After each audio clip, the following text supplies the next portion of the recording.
Yeah, that's fine. Yeah. All right. This is kind of reviewing kind of what we've talked about it, and I hope there's no confusion here. The first thing was to understand what momentum was, and momentum again is a vector quantity, mass times velocity, right? So if you had a system like this and a system, two pieces in your system, and you had one going off this way, I'll give it a vector. And I know you guys would not do this, but say this value is 1 meters per second, and this is 2 kilograms, and this is 2 kilograms, and this is 2 meters per second.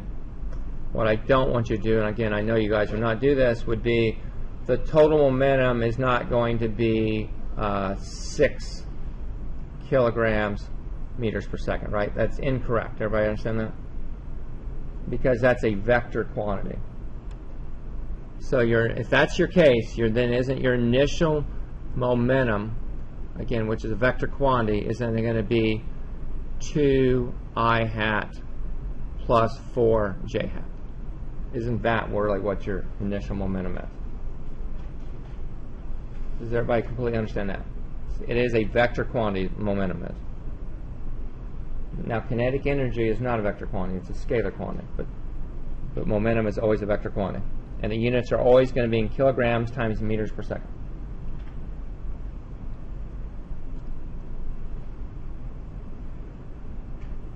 Okay, everybody good with that? Okay, again, I'm just going over the things, as far as any misconceptions that you might have, I'm just going to go over those. Okay, the second thing being, if the summation of forces being applied to the system is 0, then there's not going to be any change in momentum, right? Whatever initial momentum is, you're going to have final momentum, exactly the same thing if there's no forces being applied. And the second part was, which again, this was on the video that's online, was if you have multiple particles in your system, then you can just sum them up, and that's going to be the overall momentum of the total system. And again, that's a vector quantity. Does that make sense? I mean, say you had 100 particles with all the different velocities. As long as you add them up and made them all vector quantities and then added all those together, that would be the total momentum of the system.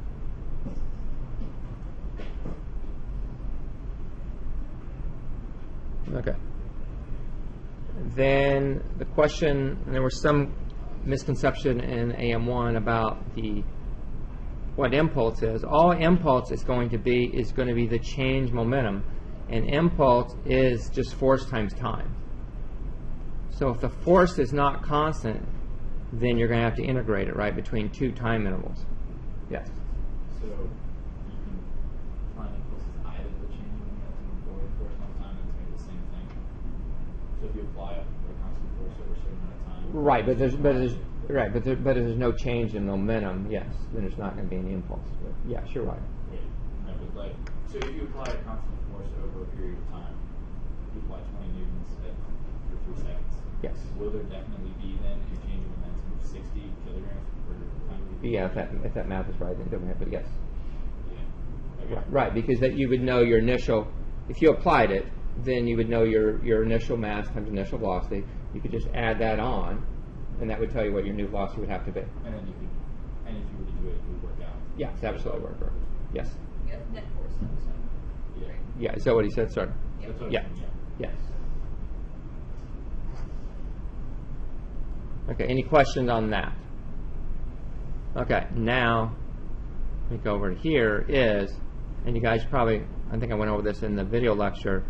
In calculus, when you're trying to find average force, and we're going to do this next week, I think on Thursday when we do the jumping thing where you jump up in the air and you're going to jump on the force plate, and you'll actually get a graph like this. We can find out how much impulse your body creates.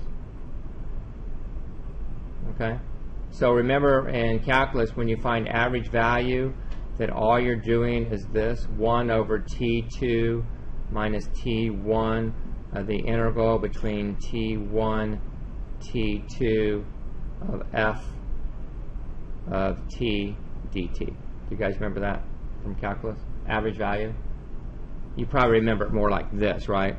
1 over b minus a of the integral of a to b of f of x dx, or something like that. That's probably what you remember. What's that? That is, yeah, you can apply it that way, but it's called average value of the function. You guys remember that, right? Or yeah, you can call it mean value too. Yeah, it's because it's the sum of them all divided by the range, the number. Yeah, because if you think about it, all this is the area under the curve, right? If I take the area under the curve and I divide it by this distance here, don't I get the height? Does that make sense? So again, that's going to give you, the integral is going to give you the average force. It doesn't give you the force, it gives you the average force over this time between T1 and T2. Good with that? All right. Let's see, went over that. Okay, so good there. All right, second thing I want to go over is getting into collisions. Now this is kind of fun. I like this section a lot. And I'm just going to talk briefly about it. You have UT due on Sunday. I'm going to give you time to work on it in class today. UT does not include this. This will include the stuff that's due next week. So we're getting a little bit ahead, but I want to make sure if you want to get ahead this weekend, you can. For one-dimensional collisions, the direction of initial and final velocities can be specified as plus or minus. Again, what I'm saying is if you have a particle here and have a particle here, and they're going to say run into each other, then I'm saying set something up where this velocity would be positive and this velocity would be negative. That's all I'm trying to say. That's called one-dimensional collision. Now, when you get into three-dimensional, again, you're going to have to set up some type of system, but you can get into a situation where you have a particle here, and say you have a particle here, and say one's coming like this, and one's coming back up like this. Okay, you can set up your system. I would set it up as anything that's going, the y components would be positive, anything going to the right would be positive in the x direction. Does that make sense? You've got to set up some type of system. And again, you can get three-dimensional collisions too. And again, what you're going to find out is in any collision, momentum is going to be conserved, whether it's elastic or inelastic type collisions. They're always going to be conserved, which makes it really nice. So just always keep coming back to this. Pi, the vector Pi, will always equal to the Pf. Always, in all cases, in the x direction, y direction, and z direction, before and after any type of collision. That's always conserved.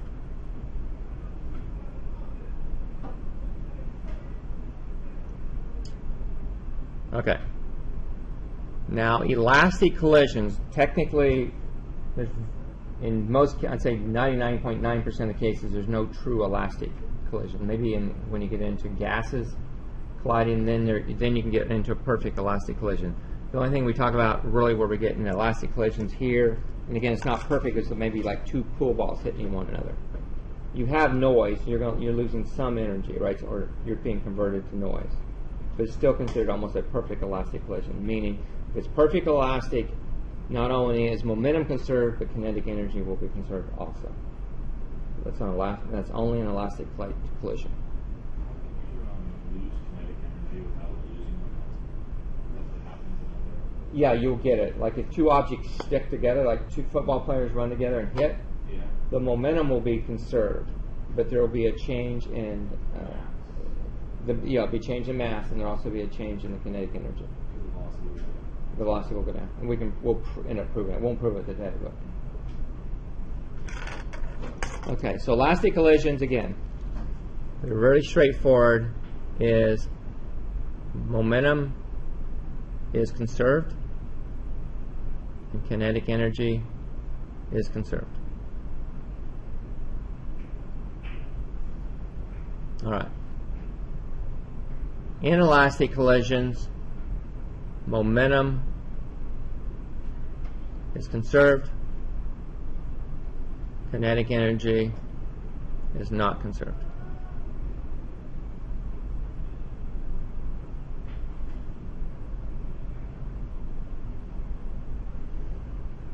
Okay, and inelastic collisions, most of the time we're going to be talking about what's considered perfectly elastic, but not in all cases. Perfect elastic is where two objects stick together, like two pieces of clay collide and they stick together and then go off as one. Or two football players run together, they hit, tackle, that's considered an inelastic collision.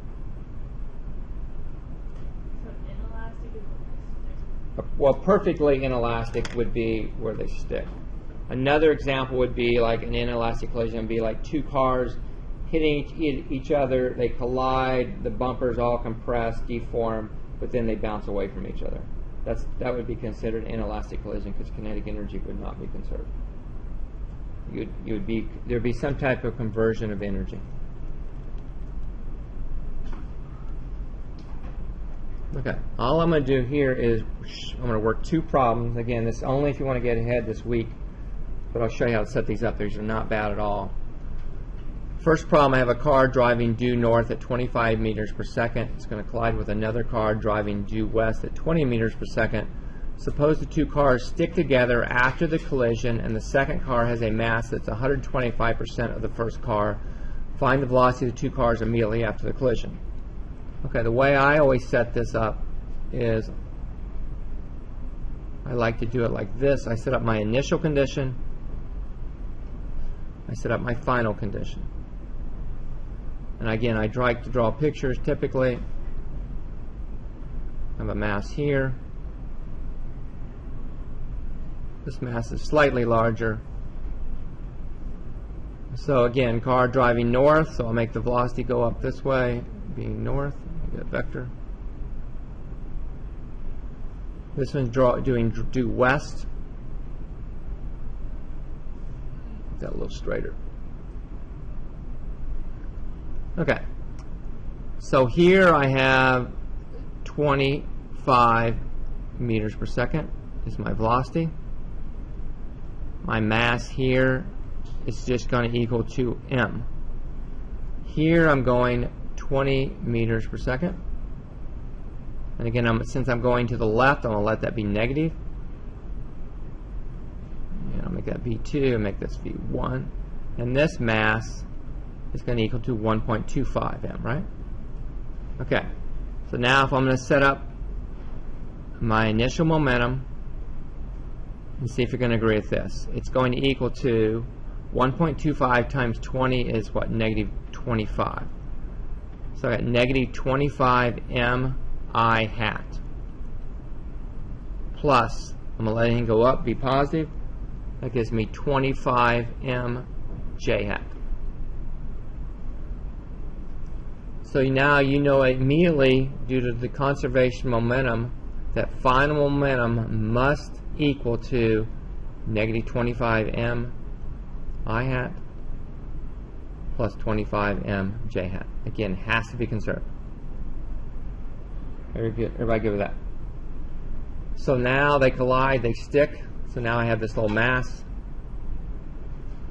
sitting here like this. This mass now, isn't it going to be 2.25 m? Everybody good with that? So now I know it's probably going to go off some direction like that. So now can I not say that 2.25 is the mass times m times vi, or sorry, make it vf.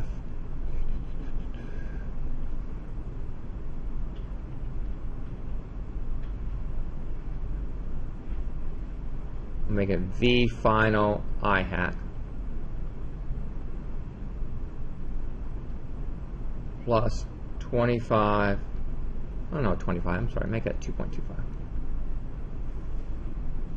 Hate this eraser.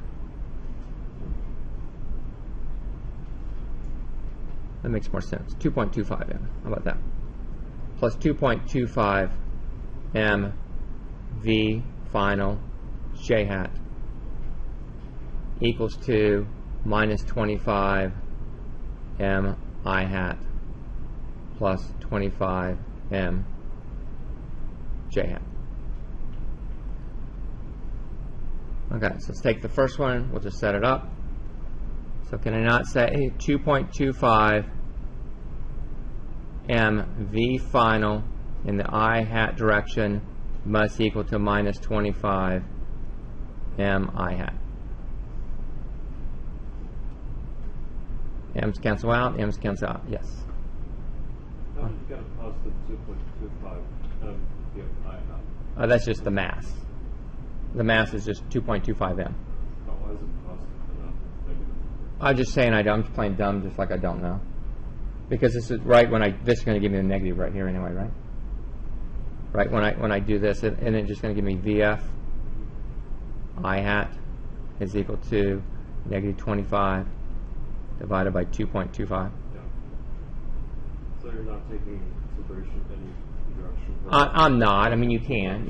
Yeah, it's nothing says you can't. I mean, you could make that negative, but you're making the assumption it's going to go negative, and it doesn't make any difference. What is 25 divided by 2.25? Actually, it's 11.11, isn't it? Do you agree with that? Okay. Everybody good with that?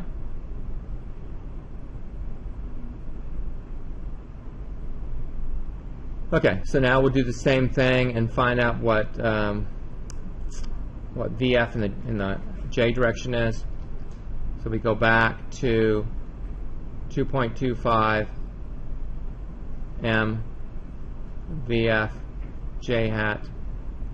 Again, we're going to set that equal to 25 m J hat, and what do you get? 11.11 meters per second, right? So it doesn't, all that means, doesn't mean this vector is going this way, this vector is going up this way. I'll color code those.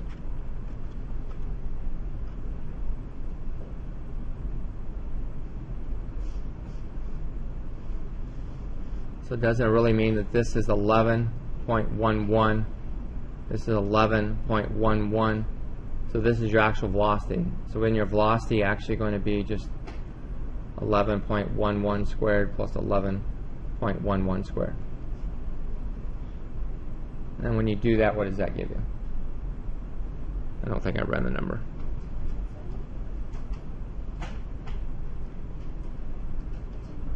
$15.7? Okay. And obviously this angle would be 45 degrees, right? Okay, so now we got that value there. Now let's just, for the heck of it, let's see if our kinetic energy was conserved. So we go back to the original problem. Remember, kinetic energy is a scalar quantity.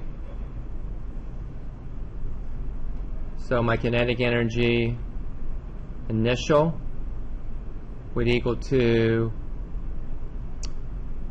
1/2 times m times 25 squared plus 1/2 times 1.25 m times 20 squared. Can someone tell me what that value is in terms of m?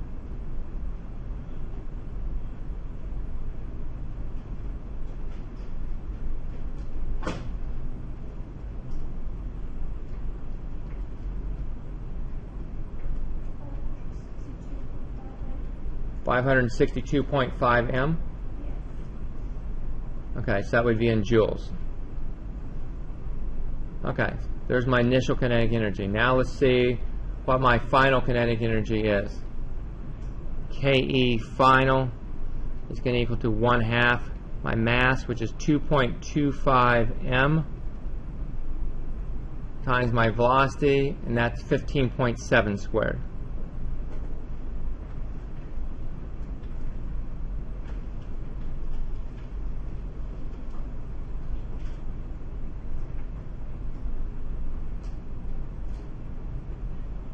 Fair value? It was not conserved, right? What was the value you got? 27.30 m joules. So again, in an elastic collision, the kinetic energy is not going to be conserved. Does that all make sense? Everybody agree with that one? Okay. One more problem, and I'm going to let you go on the homework. This is an elastic type of collision. Work it exactly the same way. Again, just set it up before and after. So this is my initial. Do that in black.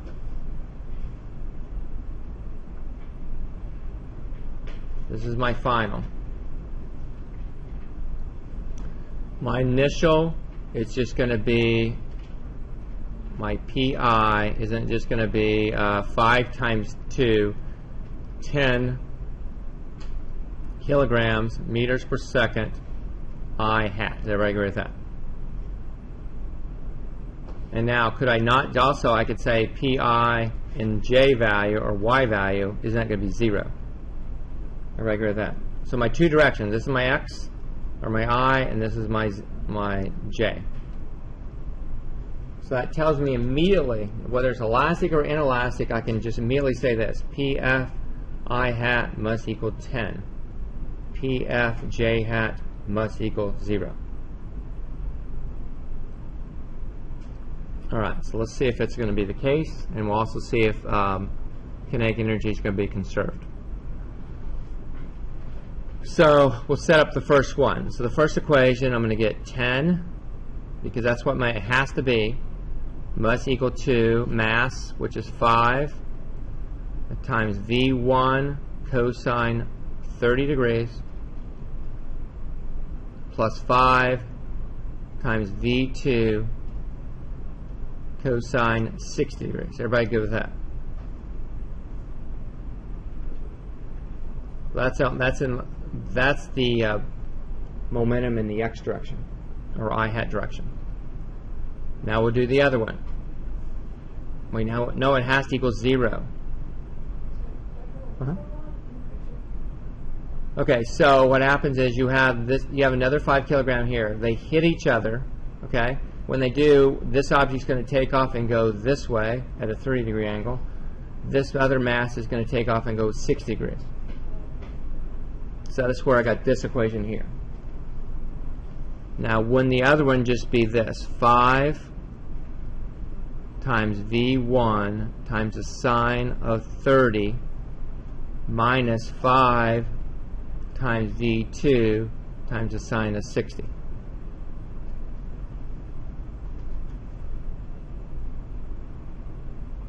You guys agree with that? You are adding momentums, yes. But again, these are only x components and y components. So just like vectors, you can add x's, and you can add y's, and they can add z's. But you can't add i's and y's to each other directly. All right, so now, if I were you, I would just set this up as a matrices and solve this thing. Say what now? Exactly, that's why I have 0 right here. And I didn't include any momentum for the second particle here. That's why, I mean, you can put mass times 0, but won't you get the same thing here? Oh, so you only do the momentum. Yeah, and again, you can include it. I mean, I could have just done, I could do this. I could do 5 times 2 plus 5 times 0. But nothing says I can't do that. But I'd still get 10. Is that okay? No? No? Oh, yeah. This is not under initial. This is like this is after the collision. Yeah, well, this is where it is. This is the initial part right here. Well, actually, I should include the other one. This is like the initial right here. You got a 5 kilograms sitting here. You have a 5 kilograms sitting here. Okay? They're going to hit each other. Okay? So this is the initial condition. You got this one moving, this one's idle. After the collision, this one's going to take off, go this way. This one's going to take off and go this way. So that's where I came up with all of these values here. Initial, final. Initial, final. Okay? So now we can solve this with a matrices if you want to. And you can set up as V1, you could do V2, and then you could do your value. So V1 here, wouldn't it just be 5 cosine 30? 5 cosine 60, 5 sine 30, minus 5 sine 60. Put a 10 here, put a 0 here, and solve it. And if you do, I think I got the values, I got V1 is equal to about 1.73 meters per second. And I got V2 as 1 meters per second. If anyone want to check me, you'll feel free to.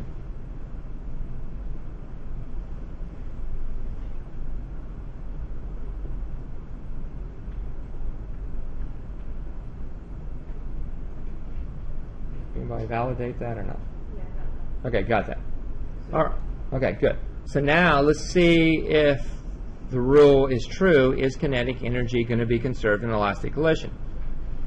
Well, what is our initial kinetic energy? We got 5 and 2.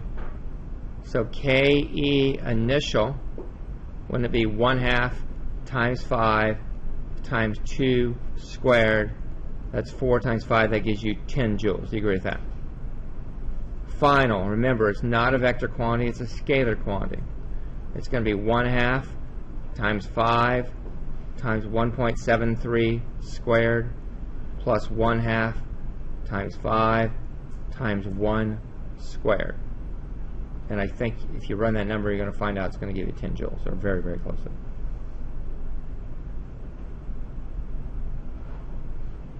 So what do you know? So you know it's conserved. So inelastic is when they stick together? Or elastic? Inelastic, they stick. Elastic, they just bounce off each other.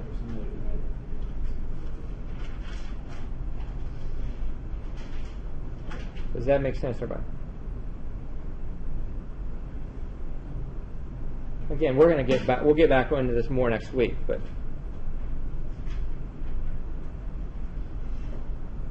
okay. Now, did I go over the calendar with you guys or not? Because we've got tons of work to do next week. I hate to tell you that. Okay, let me go with the calendar. I don't want to upset anybody, but it probably will upset people. Okay, so again, next week.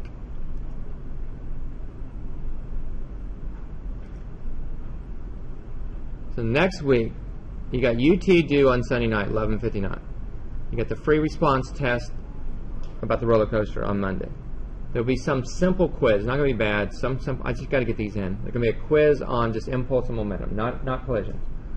There's going to be a web assign on collisions due Tuesday. There's going to be a web assign due on collisions on Wednesday, and there's going to be some type of UT homework due on Thursday, and then the tests to keep us on schedule. The first test will be on impulse collision on Friday, and then free response on Monday. So it's going to be probably the worst week of the year. But I got to keep us on schedule because the snow days were, yes. So how's the schedule going to work next week according to how's it look like AM1 into another one? I think we'll just be back. I think we'll be back to a normal schedule next week. I think this will be Monday schedule, Tuesday, Wednesday, Thursday, and then the regular Friday schedule.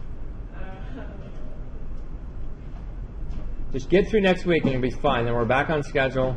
Everything's good. So that's why I'm saying I would try to get ahead a little bit this weekend if you got some time. You can knock out, right now, honestly, you could probably knock out 8 or 9 of the UT problems. There's 18 due by Sunday.